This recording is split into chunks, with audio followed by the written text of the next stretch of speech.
अच्छा, full screen नजर आ रही है आपको? जी नजर आ रही है। ठीक है, चलें। बिस्मिल्लाहिर्रहमानिर्रहीम। रब्बिश इश्रह ली सदरी वयस्सिर ली अमरी वाहलुल उक़दतम मिन लिसानी यफ़क़हू क़ौली। Assalamu alaikum everyone.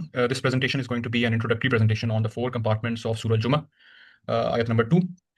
Obviously, IMS का भी task 3 चल रहा है, but we are going to start from task 1 so that we have a brief understanding of what the four compartments constitute, और उसकी बेसिस पे फिर हम आगे अपनी रिसर्च या प्रोजेक्ट्स या डिस्कशंस कर सकें। तो ब्रीफ ओवरव्यू पहले ले लेते हैं फोर कंपार्टमेंट्स का।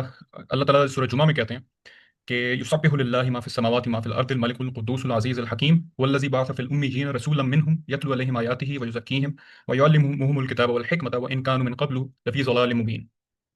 फोर कंपार्टमेंट्स का जो स्प्लिट है वो सूरज में बताया हुआ है, जिसमें सबसे पहला कंपार्टमेंट है यतलू अलैहिम आयातिही, जिस तरह नंबर 1 पे आप देख रहे हैं। नंबर 2 पे वयुज़क्कीहिम, नंबर 3 पे वयुअल्लिमुहुमुल किताब वल हिकमा। नाउ दिस आयत 2 इज कनेक्टेड विद आयत 1, जिसमें अल्लाह ताला पहले अपनी एट्रीब्यूट्स बयान कर रहे हैं। फॉर एग्जांपल अल मलिक से का मतलब है द किंग या द सॉवरन, और यतलू अलैहिम आयातिही से अल्लाह ताला का ही डोमिनियन या अल्लाह ताला का ही किंगडम मुराद है। अल्लाह ताला की जितनी भी क्रिएशन है कॉस्मोस में, और उसका स्प्लिट जो है आसमानों और ज़मीनों में, वो सब कुछ जो है ना वो यतलू अलैहिम आयातिही में कवर हो जाता है, जिसमें हम लोग भी हैं। वो युज़क्कीहिम, और उसके बाद बेसिकली ये चार रिस्पॉन्सिबिलिटीज़ भी हैं नबी इस्लाम की। तो सबसे पहले अल्लाह ताला ने कहा है कि रूट कराओ इन लोगों को मेरी निशानियों की तरफ, बिकॉज एवरी सिंगल थिंग, हर आयत जो उस डिज़ाइन में अल्लाह ताला के कॉस्मोस में ऑपरेट कर रही है वो अल्लाह की निशानी ही है। तो नबी इस्लाम ने सबसे पहला काम क्या किया था कि निशानियों की तरफ ध्यान दिलाया था सहाबा कराम का, और हम सब का भी, थ्रू द कुरान। दूसरा, इन सबको पाक करो, बिकॉज अल्लाह ताला खुद अल कुद्दूस हैं, विच means the pure, the purest. और यतलू अलैहिम आयातिही के बाद सबसे जो दूसरा काम बनता है वो प्योरिफिकेशन का काम बनता है, नर्चरिंग, प्योरिफिकेशन, ताकि ऑब्वियसली उसके बाद अगली एक्टिविटी जो है किताब की वो सरंजाम दे सकें, प्लस यतलू अलैहिम आयातिही ठीक तरह समझ सकें। उसके बाद नंबर 3 पे आता है टीच देम द बुक या द लॉ, बिकॉज अल्लाह ताला is Al Aziz, which means the authority, the law maker, the law imposer, the legislator, the only one who has the right to impose या लेजिस्लेट द लॉ। हेंस तीसरा काम क्या बनता है जो नबी इस्लाम ने हम सबको सिखाया, वो है teach them the law. And number 4 is wisdom या वल हिकमा। ये है अल हकीम से, जिसका मतलब है बिकॉज अल्लाह ताला is all wise, hence Muslims are commanded to be wise enough in their decision making. ठीक है, this is the brief overview. आगे चलते हैं और एराज देख लेते हैं। अब हम देखते हैं डिफरेंट एरास को, इंसानों की सिविलाइजेशन की, ह्यूमन सिविलाइजेशन की, कि जो डिफरेंट एरास का स्प्लिट है वो किस तरह है नबी इस्लाम से पहले, और उसके बाद नबी इस्लाम के ज़माने के बाद वो किस तरह वही एरा दोबारा रिफ्लेक्ट होता है, सिविलाइजेशन की ग्रोथ किस तरह होती है। सबसे पहले आदम अलैहिस्सलाम का ज़माना आता है। आदम अलैहिस्सलाम से सालेह अलैहिस्सलाम तक एक ज़माना आता है, जिसमें नूह अलैहिस्सलाम को अल्लाह ताला इस ज़माने के अंदर रसूल भेजते हैं। ऑब्वियसली बाकी सारे नबी तो हैं ही आदम अलैहिस्सलाम से लेकर नबी अलैहिस्सलाम तक, बट रसूल अल्लाह ताला ने चार रसूल मेजरली प्राइमरीली हाईलाइट किए हैं हर एरा में, और उसके बाद नबी अलैहिस्सलाम फिफ्थ रसूल है। तो सबसे पहले ज़माने में नूह अलैहिस्सलाम को भेजा था। यहाँ सिविलाइजेशन बिल्कुल ही शुरुआत थी सिविलाइजेशन की, हेंस अभी फैमिली या ग्रुप लेवल पे थे सब लोग। और नूह अलैहिस्सलाम का और बाकी प्रॉफिट्स का, आदम अलैहिस्सलाम का फॉर एग्जाम्पल, सालेह अलैहिस्सलाम का, इन सब का जो टास्क था प्राइमरीली वो सबको अल्लाह ताला की एक अल्लाह की इबादत पे रूट करना था। हेंस इन्होंने तौहीद पे एम्फेसिस दिया और कुफर और शिरक से डी रूट करके और तौहीद की तरफ रूट करने की कोशिश की उन लोगों को जो उस टाइम थे। नूह अलैहिस्सलाम के बाद, सालेह अलैहिस्सलाम के बाद इब्राहीम अलैहिस्सलाम और शुएब अलैहिस्सलाम का ज़माना आता। इस ज़माने में हम देखते हैं कि ग्रुप से लेकर अब स्टेट की तरफ एक जो है ना सिविलाइजेशन बढ़ पड़ी है, बिकॉज यहाँ नमरूद का किस्सा आता है। नमरूद का किस्सा जो है वो रिप्रेजेंट करता है कि अब एक रियासत की शक्ल लेने लगी है सिविलाइजेशन। ऑब्वियसली डिफरेंट फैक्शंस या फ्रैगमेंट्स हो सकते हैं सिविलाइजेशन की, जो उस वक्त दुनिया में डिफरेंट मौकों पे डिफरेंट सिविलाइजेशंस इस्टेब्लिश कर रहे होंगे, लेकिन अल्लाह ताला ने एम्फेसिस दिया है जो इब्राहीम अलैहिस्सलाम का डायलॉग होता है नमरूद के साथ, और वहां से हमें एक हिंट मिलता है कि एवोल्यूशन यहाँ तक हो गई थी इंसानियत की कि अब इब्राहीम अलैहिस्सलाम को दूसरे रसूल बना के भेजा। ठीक है। और इस जमाने में एक वाक़या इस तरह का पेश आता है कौम लूत के साथ कि कुरान से हमें पता चलता है कि यहाँ इंसानों का तज़किया का भी इशू होना शुरू हो गया था। तो सबसे पहले इशू क्या था कि शिर्क में पड़ गए थे और अल्लाह से डी रूट हो गए थे। हेंस यतलू अलैहिम आयातिही के का जो टूल है या जो टेक्निक है वो इस्तेमाल करके रसूलों ने सिविलाइजेशन को, इंसानियत को अल्लाह की तरफ रूट किया। नेक्स्ट इब्राहीम अलैहिस्सलाम के ज़माने में तज़किया तज़किया पे एम्फेसिस दिया, खास तौर पे जो एम्फेसिस दिया जाता है कौम लूत पे, बिकॉज वो इसी टाइम पे आबाद थी, लूत अलैहिस्सलाम की कौम। अच्छा, उसके बाद आता है मूसा अलैहिस्सलाम से सुलेमान अलैहिस्सलाम का ज़माना। यहाँ सिविलाइजेशन जो है वो मजीद इवॉल्व करती है। अब हम देखते हैं कि मूसा अलैहिस्सलाम पहले अपनी कौम में, और एक बहुत ही बड़ा इवेंट यहाँ दरपेश है जो है फ़िरौन का इवेंट या रियासत का इवेंट। ये फ़िरौन ने जो जुल्म करना शुरू कर दिया था बनी इसराइल पे। हेंस मूसा अलैहिस्सलाम थर्ड रसूल थे और उन्हें किताब दी गई थी। मूसा मूसा अलैहिस्सलाम को किताब दी। इससे पहले इब्राहीम अलैहिस्सलाम को बिल्कुल अल्लाह ताला ने स्क्रिप्चर्स दिए थे, बट किताब की सूरत में, लॉ की सूरत में, प्रिंसिपल्स की सूरत में सबसे पहले मूसा अलैहिस्सलाम को किताब दी गई थी। हेंस यहाँ हम देखते हैं कि शिर्क प्लस तज़किया प्लस लॉ पे एम्फेसिस दिया जा रहा है। ये एज सिविलाइजेशन इवॉल्व हो रही है, आहिस्ता आहिस्ता इंसानों को और कंपार्टमेंट्स की जरूरत पड़ रही है। उसके बाद ईसा अलैहिस्सलाम का ज़माना आता है, और ईसा अलैहिस्सलाम खुद आके कहते हैं बनी इसराइल के उलमा से कि मुझे अल्लाह की तरफ से हिकमत दी गई है। हेंस ईसा अलैहिस्सलाम ना सिर्फ यतलू अलैहिम आयाती ही कराते हैं, वह युज़क्कीहिम कराते हैं, वल किताब भी कराते हैं, बिकॉज उन्हें इंजील भी दी गई थी, और वल हिकमा भी सिखाते हैं साथ साथ। अब यहाँ से एक रियासत से मल्टीपल रियासत का तस्वुर होता है, और ये ईसा अलैहिस्सलाम के टाइम पे, और उसके बाद हेंस हमें हिकमा की भी जरूरत पड़ती है सिविलाइजेशन में। हेंस इसके बाद जो ज़माना आता है नबी इस्लाम का, और नबी इस्लाम से ऑनवर्ड्स जो हमारा ज़माना है। नबी इस्लाम का क्या ऑब्जेक्टिव था? नबी इस्लाम का ऑब्जेक्टिव सिंपल सा था कि जिस तरह नूह अलैहिस्सलाम, इब्राहीम अलैहिस्सलाम, मूसा अलैहिस्सलाम और ईसा अलैहिस्सलाम ने अपनी रिस्पेक्टिव सिविलाइजेशंस में जिस टेक्निक के तहत इंसानों को दावत की थी और रूट किया था दुनिया में और आखिरत में फलाह के लिए और फतह के लिए, नबी इस्लाम ने वो सारा कुछ साइमल्टेनियसली करके दिखाया। सो this was a brief history of this four compartments. अब आते हैं अंडरस्टैंडिंग की तरफ। इन चार कंपार्टमेंट्स पहले एक ब्रीफ ओवरव्यू ले लेते हैं। सबसे पहले आता है यतलू अलैहिम आयातिही। यतलू का मतलब है तिलावत करना या फॉलो करना, या इसे कहते हैं, कह सकते हैं कि रिसाइट भी करना। जिस तरह हम रिसाइट कर रहे होते हैं, तो एक आयत को फॉलो कर रहे होते हैं कुरान की, और हर आयत कुरान की किसी दूसरी आयत जो ऑलरेडी मौजूद है यूनिवर्स में, उसकी तरफ इशारा कर रही होती है। ठीक है। आयात का मतलब है साइंस या एविडेंस या क्लियर प्रूफ्स या क्लूज। अगर आप क्वेश्चन भेजें तो मैं बाद में लेता हूँ, ये पहले प्रेजेंटेशन दे दूँ अपनी। अ, तो यतलु अलैहिम आयातिही का मतलब हो गया टू फॉलो द साइंस और एविडेंस और प्रूफ्स और क्लूज, जो कि ऑलरेडी अल्लाह के कॉस्मिक सिस्टम में ऑलरेडी इंप्लीमेंटेड है। हेंस इसकी एग्जांपल्स क्या होती है? एग्जांपल हो सकती है वर्सेस ऑफ द कुरान, वो भी आयत हैं। Natural universal phenomena of nature, दिन और रात का साइकिल फॉर एग्जांपल, वो भी आयत हैं। चांद और सूरज का साइकिल, ये भी आयत हैं। आपके जो फिजिकल फिनोमेना है, वाटर साइकिल, दुनिया में जो अर्थ पे जो चलता है, ये भी आयत हैं अल्लाह ताला की। और जो भी नेचुरल फिजिकल फिनोमेना ऑलरेडी चल रहा है, हमारे अंदर भी आयत मौजूद है। जिस तरह हमारा हार्ट का, ब्रेन का ताल्लुक, ये भी आयत हैं। और हमारा रेस्पिरेटरी सिस्टम फॉर एग्जांपल, या हमारा इम्यून सिस्टम फॉर एग्जांपल, ये सारी की सारी आयत हैं अल्लाह ताला की, जो ऑलरेडी इंप्लीमेंटेड है, ऑलरेडी काम कर रही हैं। दूसरे नंबर पे आते हैं वयुज़क्कीहिम, व्हिच इज टू प्यूरिफाई। नबी इस्लाम का दूसरा काम था टू प्यूरिफाई या टू नर्चर या रिफॉर्म। प्यूरिफिकेशन किस लिए जरूरी है? बिकॉज अगर प्यूरिफिकेशन नहीं होगी तो फिर एनवी या जेलसी या हेट्रेड या लस्ट या नार्सिसिज्म, सेल्फ ऑब्सेशन वगैरह, जितनी भी खामियां इंसानों की, वो ऑटोमेटिकली रूट करने लग जाएंगी। बिकॉज इंसान जैसे जैसे आगे जाता है, ऑब्वियसली डिफरेंट इवेंट्स का सामना करना पड़ता है। So purification is important. Purification encompasses discipline as well, emotional intelligence as well, critical thinking as well. ठीक है। नंबर थर्ड पे आते हैं वयुअल्लिमुहुमुल किताब। युअल्लिम मीन्स टू टीच या टू इंस्ट्रक्ट, किताब मीन्स रिटन लॉ या written record, code of conduct of Allah अज़्ज़ वजल। किताब का जब भी लफ्ज़ आता है कुरान में, इसका मतलब लॉ होता है, लॉ या फिर प्रिंसिपल्स जो ऑलरेडी इंप्लीमेंटेड हैं कॉस्मोस में भी और हमारे अपने अंदर भी। हेंस अल्लाह ताला उन आयात से हमारे अंदर की आयात या फिर बाहर की आयात की तरफ पॉइंट या फिर इशारा करवाते हैं और फॉलो करवाते हैं। आयत की एग्जांपल जो कुरान में है वो है गुड या राइचस कंडक्ट, जिसकी एग्जांपल बार बार एम्फोसिस दिया गया कुरान में। उसके अलावा यूनिटी, सेक्रीफाइस, जस्टिस या ऑर्डर, पीस, इन सबको एस्टैब्लिश करना और एक सिस्टम एस्टैब्लिश करना इंसानों का, जो कि कुरान पे ही बेस्ड होगा, या अल्लाह के उसूलों पे, अल्लाह के कमांड पे ही बेस्ड होगा। बिकॉज ऑलरेडी अल्लाह की, ऑब्वियसली अल्लाह की ज़मीन है, तो फिर अल्लाह का ही कानून फॉलो होना चाहिए। बिकॉज अगर इंसान अपना कानून फॉलो करने लगेगा तो फिर इख्तलाफात पैदा होंगे। उसके बाद आता है नंबर फोर्थ पे हिकमा। हिकमा means to deep understanding, right governance, decision making, जिसमें मुझे कुरान के इल्म के थ्रू या अल्लाह के कमांडमेंट्स के थ्रू किस तरह अपने ज़माने में फैसला लेना है, ताकि अगले आने वालों को भी फायदा हो सके और सबको अल्टीमेटली आखिरत में फायदा हो सके। अब इसमें डिसीजन मेकिंग आती है प्राइमरीली। हिकमा का एक और भी मतलब है जो हकीम से निकला है। हकीम का मतलब है कि सब किसी भी चीज़ को उसकी अपनी प्लेस में एक बैलेंस के तहत रखना, या एक प्रोपोर्शन के तहत रखना। जिस तरह हकीम एक ज़माने में बैलेंस करते थे ना, दवाइयाँ बनाने के लिए केमिकल कॉम्पोजिशन या जो भी एलिमेंट्स उसने बनाने थे, उसमें वो एग्जैक्टली मेजर्ड प्रोपोर्शन के साथ उस चीज़ को बैलेंस करके एक चीज़ सामने आती थी। Hence to find out or to establish the most effective and efficient way to fulfill the task that is granted to you by Allah Azza wa Jal. That is hikmah in the context of Islam and the purpose of Islam.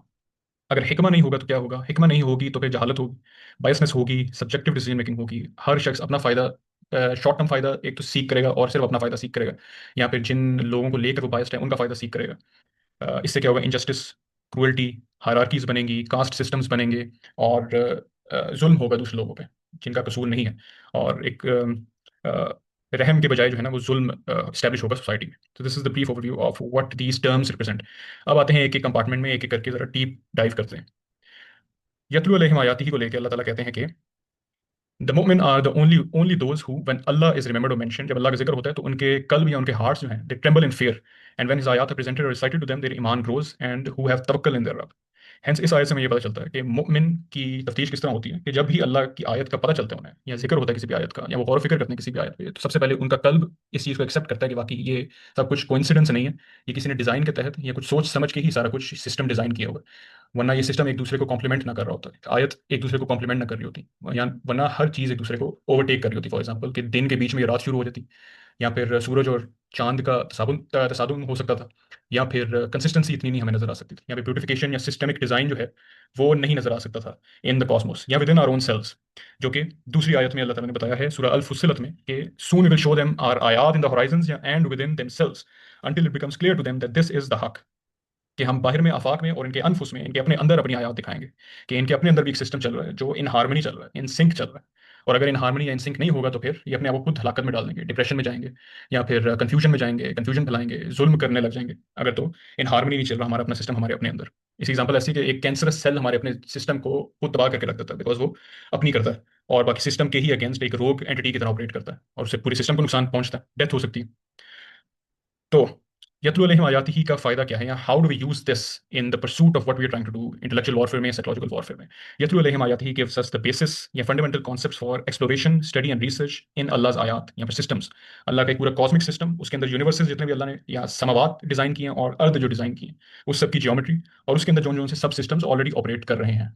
Now it's not just about the cosmic system, obviously it's also about the human system, कि हमारे अपने अंदर biologically, chemically, psychologically speaking, physiologically speaking कौन कौन से सब systems already operate कर रहे हैं, इसमें रिसर्च करना। वो जितनी रिसर्च करेंगे उतना ही हमारा कल्ब अल्लाह ताला की उस हस्ती को ज़्यादा बेहतर पहचान सकेगा, because there would be no doubt in our mind कि this is not a coincidence. ठीक है, और ऑब्वियसली वहां तक पहुंचने के लिए एक डिलिबरेट एफर्ट रिक्वायर्ड है।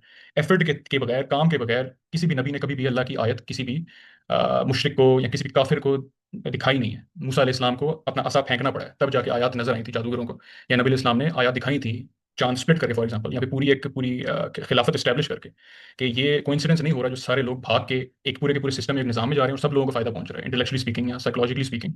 और हर बंदा जो है ना प्रोग्रेस कर रहा है, और हर बंदा एक डेवलपमेंट की तरफ रूट रूट कर रहा है। Similar is the case with ईसा अलैहिस्सलाम। जब ईसा अलैहिस्सलाम ने अपनी निशानियां दिखाई थी, जब अंधों को फॉर एग्जाम्पल उसकी साइट वापस आई थी, या फिर एक परिंदे को जिंदा करते थे for example, an effort was in place, an effort was required by every messenger and every सहाबा, ताकि सबके सामने अपेरेंटली अल्लाह की निशानियां नजर आए कि यार जब अल्लाह का सिस्टम एस्टैब्लिश होता है दुनिया में, तो फिर ये there is no doubt in anybody's mind कि this is a divine system, this is not a man made system, because so many people can not work together for a single purpose consistently. ठीक है, दूसरी बात, to uncover deeper meanings and practical implications for the progress of human beings through Quran, सूरा, सीरा and सुन्ना, सीरा and हदीस, which is our main purpose, to establish the Quran, Sunnah, Sirah, and Hadith and the system of Islam as the fundamental source code for the progress of humanity as a whole. ठीक है, अब इसके लिए further break down करते हैं compartment number 1 को, यतलु अलैहिम आयातिही को, कि अगर मैं फर्दर देखना चाहूँ डीप डाउन, तो मैं किस तरह से स्प्लिट कर सकता हूँ ताकि मैं मैनेज कर सकूँ, मेजर कर सकूँ। तो सबसे पहले कॉस्मिक सिस्टम अल्लाह ताला का, आयात इन द आफाक जो अल्लाह ताला ने बताया, इन द होराइजंस। कॉस्मिक सिस्टम के लिए कौन से टूल्स या कौन से टेक्निक्स या कौन कौन से जो है ना मैं टूल्स यूज कर सकता हूँ टू डी कोड इट, या to research more upon it, to unravel और अनकवर मोर ऑफ अल्लाह's आयात। Mathematics, chemistry, physics, astronomy, cosmology, these are fundamental discipline जिसके थ्रू अल्लाह की आयात में और रिसर्च हो सकती है और अनकवर हो सकते हैं, ताकि इंसानों की प्रोग्रेस की जाए इन द राइट डायरेक्शन। उसके अलावा नंबर 2 पे ह्यूमन सिस्टम, जिसमें मैंने बात की, हमारे अपने अंदर सिस्टम मौजूद है जो किस तरह अनरेवल या अनकवर होता है, या किस तरह मजीद डिस्कवरी होती है उस चीज़ की, through chemistry, research in biology या साइकोलॉजी या न्यूरोलॉजी या मेडिसिन, बायोटेक। जितनी भी अभी तक प्रोग्रेस हो गई है, उससे ज़्यादा हमें पता है कि कुरान उससे ज़्यादा प्रोग्रेस की तरफ रूट करवाता है। बिकॉज अगर एडविन हबल पिछली सेंचुरी में ये कह सकता है ना कि यूनिवर्स तो एक्सपैंड कर रहा है, और अल्लाह ने 1400 साल पहले कह दिया था कि यूनिवर्स इज एक्सपैंडिंग, तो फिर ये हमारी अपनी इनकॉम्पिटेंस है कि हम खुद नहीं रूट करवा सके, और किसी गैर मुस्लिम ने खुद अपनी फितरा के थ्रू या टेलीस्कोप के थ्रू वही फिनोमेना जब डिस्कवर कर लिया, फिर हमने कहा कि हाँ ये तो कुरान पहले ही कहता है। So this is not the way to go. We should be leading the thought, we should not be following the thought. Hence, the Quran does provide the fundamental principles or the trajectory towards that progress. कि अब कोई बात नहीं अगर हो गया पहले, but now we need to take command and take hold of the progress of humanity as a whole. ठीक है, ह्यूमन सिस्टम्स में social sciences, psychology, law, political science, sociology, इंसानों की जब इंफ्रास्ट्रक्चर और सिस्टम पूरा का पूरा इंस्टीट्यूट जब बनते हैं इंसानों के, तो वो किस तरह इन हार्मनी एक पर्पस को अचीव करने के लिए जद्दोजहद करते हैं। Right, and obviously our purpose is the purpose of इस्लाम, कि दुनिया में प्लस आखिरत में दोनों में तरक्की और कामयाबी हो। उसके बाद मैनेजमेंट साइंसेस, इकोनॉमिक्स और फाइनेंस की फंडामेंटल फ्रेमवर्क्स, प्रिंसिपल्स कुरान देता है हमें। नंबर 3 पे system of thought. Now system of thought में पूरा का पूरा आयत इन द कुरान आ जाती है। सबसे पहले आयत इन द होराइजंस, देन आयत इन आवरसेल्व्स, देन आयत इन द कुरान। आयत in the Quran complements the ayat already established in the horizon and working in the horizon, and ayat within ourselves. So this gives us a sort of a road map और a basis कि उसके ऊपर हम research अपनी कर सकें, या यहाँ से कम स्टार्ट कर सकें रिसर्च में।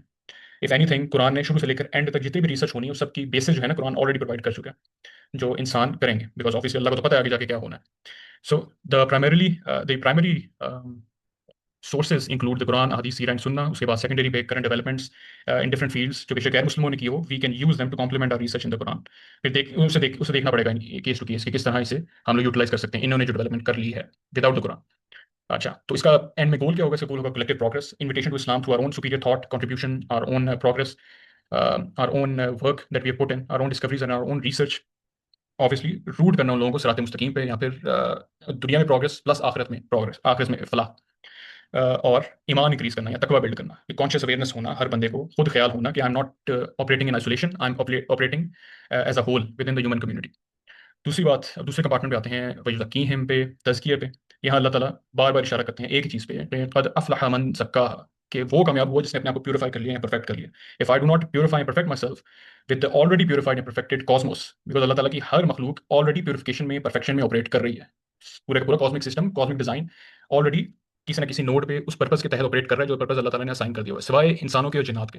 बिकॉज हम लोगों ने कहा था कि हम ये खुद ही करेंगे, और अल्लाह ताला ने फिर, अल्लाह ताला रहमान है, और अल्लाह ताला ने फ्रेमवर्क भी दिया कि फिर किस तरह करना है तुम लोगों ने। So purification is another goal. Purification के बगैर मैं इन आइसोलेशन, इन हार्मनी किसी भी डिपार्टमेंट में काम कर ही नहीं सकता, बिकॉज मेरा अपना नफ्स जो है ना वो सुपरसीड कर देगा हर शख्स के ओपिनियन को। तो इसमें क्या आता है, अब ऑब्वियसली आईएमएस के एजेंडा के तहत ही बात करूंगा मैं, to understand the and assess the dimension of human system. मेरे अपने अंदर कौन कौन से एलिमेंट्स, कौन कौन से कंपार्टमेंट्स ऑलरेडी इन प्लेस हैं, ऑपरेट कर रहे हैं, focusing on morality, character building, excellence, जिसकी बेसिस हमें सीरा से मिलती हैं, कुरान से मिल सकती हैं, सुन्ना ऑफ द प्रॉफेट सल्लल्लाहु अलैहि वसल्लम से मिल सकती हैं, और हदीस से मिल सकती हैं। और हमें विदाउट अ डाउट ये पता चलता है कि ये सब कुछ किसी भी इंसान को उसके औज तक पहुंचाने के लिए ही था, किसी भी इंसान को या किसी भी कम्युनिटी ऑफ ह्यूमन बींग्स को।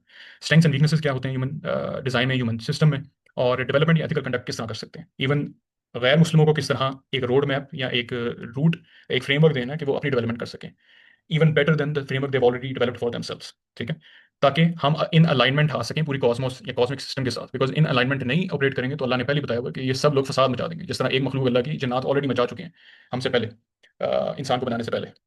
तो अब इसमें कौन कौन से चार कंपार्टमेंट्स है तज़किया में? इस तज़किया can be broken down into various compartments based on the different systems या different sub systems that are already operating within अस।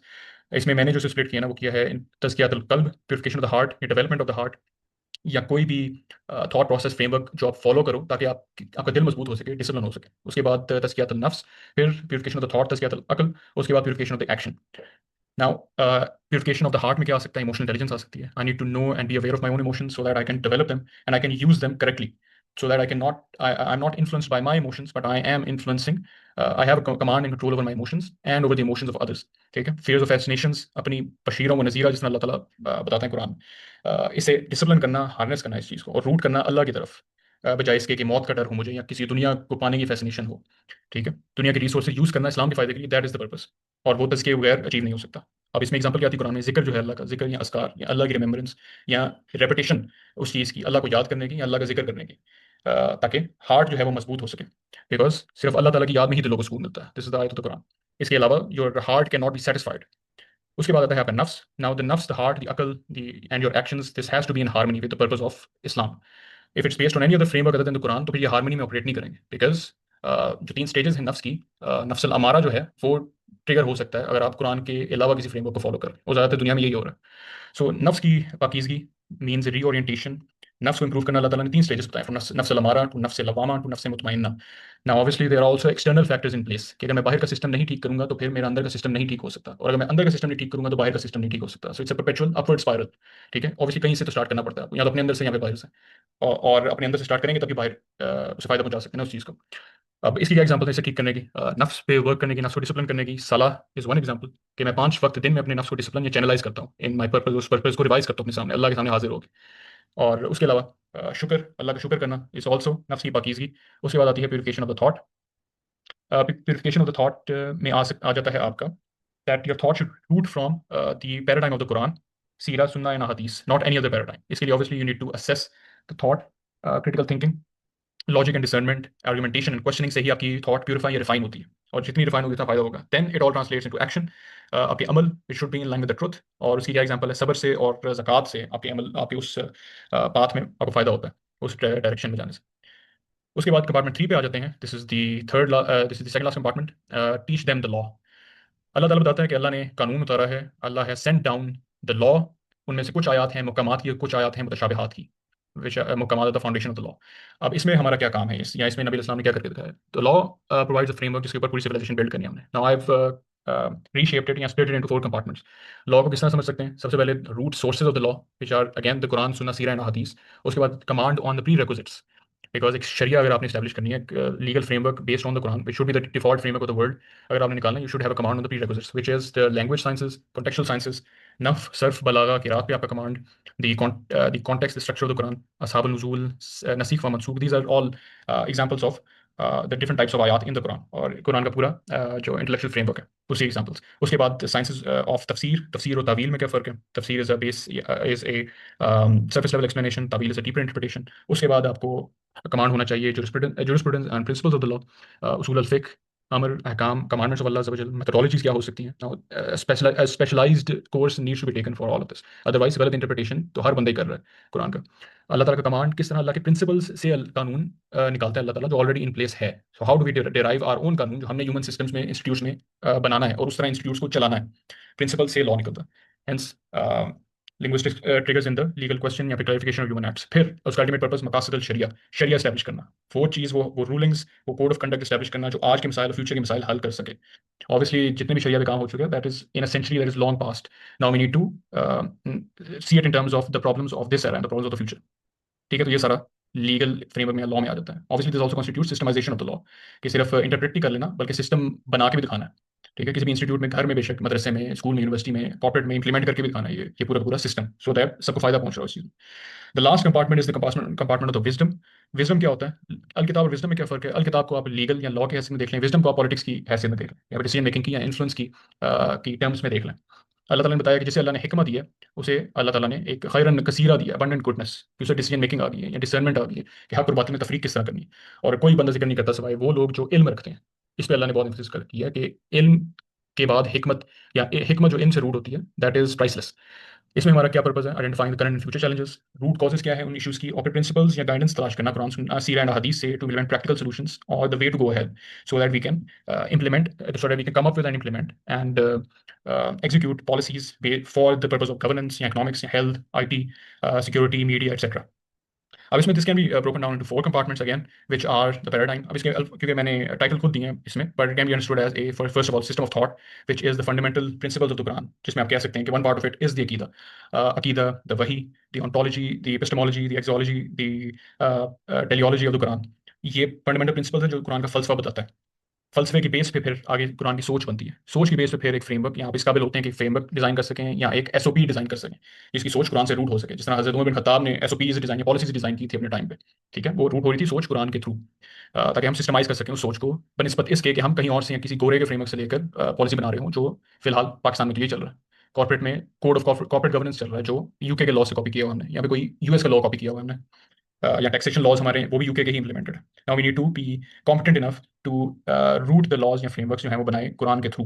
ठीक है, और उसके बाद है policy. The main agenda of वल हिकमा is to come up with policy. Policy के थ्रू हर बंदे के जो एक्शंस हैं वो स्ट्रीमलाइन होते हैं, स्टैंडर्डाइज होते हैं। Policy development, execution, propagating the thought routing from the Quran in every department, governance, health, education, media, economics वगैरह, एटसेट्रा एटसेट्रा। ऑब्वियसली एक फर्द के तौर पे देखा जाए तो this relates to decision making of every person in his or her daily life या डेली रूटीन, या किसी भी शख्स से इंटरेक्ट करते हुए मैं उसके साथ या उससे इंटरेक्ट करते हुए कौन से फैसले ले रहा हूँ रोजाना की बेसिस पर, ताकि उस बंदे को भी फायदा हो रहा हो या मुझे उस बंदे से फायदा हो रहा हो, और ओवरऑल पूरी ह्यूमन सोसाइटी को फायदा हो रहा हो। ठीक है, और अगर कलेक्टिवली देखा जाए तो पॉलिसी जो है वो स्ट्रीमलाइन या स्टैंडर्डाइज करती है रूटीन को या बिहेवियर को इंसानों। So this was the purpose of हिकमा, and that concludes my presentation. अब किसी का कोई क्वेश्चन है तो पूछ लें, मैं देख लेता हूँ कि चैट में। नहीं, सिविलाइजेशन नूह अलैहिस्सलाम से नहीं, इमन रूट हो रही। सिविलाइजेशन आदम अलैहिस्सलाम से रूट हुई है, बट नूह अलैहिस्सलाम के टाइम पे ना अल्लाह ताला ने एम्फोसिस दिया कि यतलू अलैहिम आयातिही वाज स्पेशली डन बाय नूह अलैहिस्सलाम, because there was a pivotal point. नूह अलैहिस्सलाम के टाइम पे जो इतना बड़ा मसला आ गया था, और अल्लाह ताला को सलाह बताना पड़ा था दोबारा से इंसानियत को, दोबारा से एक रिफ्रेश किया था पूरे प्लेनेट को। तो नूह अलैहिस्सलाम के टाइम पे we have evidence enough to say कि सिविलाइजेशन का एक टर्निंग पॉइंट था, हेंस नूह अलैहिस्सलाम पे एम्फोसिस दिया जाता है। उससे पहले खैर आदम अलैहिस्सलाम से चल ही रहा था सारा का सारा काम। अच्छा जी, किसी का कोई ठीक। सवाल है इसमें।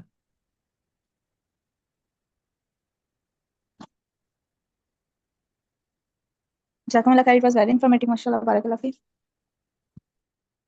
बारक फीक। ठीक है, तो मैं क्या हम रिकॉर्डिंग। ये कह सकते हैं कि प्रीवियस जनरेशन्स साइंस को अभी से बेहतर डिकोड कर पाई थी और वो नॉलेज अभी लॉस्ट हो गया है, गुम हो गया है, जो भी कह लें?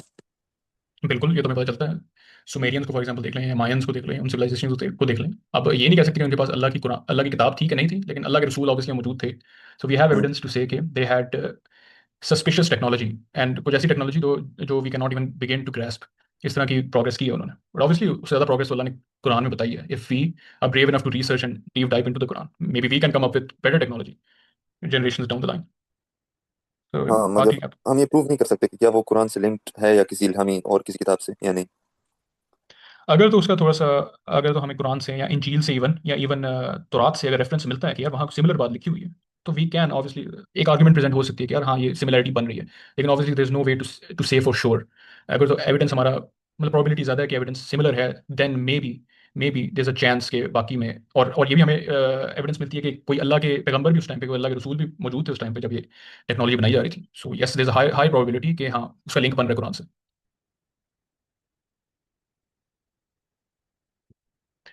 ठीक है, रिकॉर्डिंग मैं इधर ही स्टॉप कर देता हूँ फिर बाकी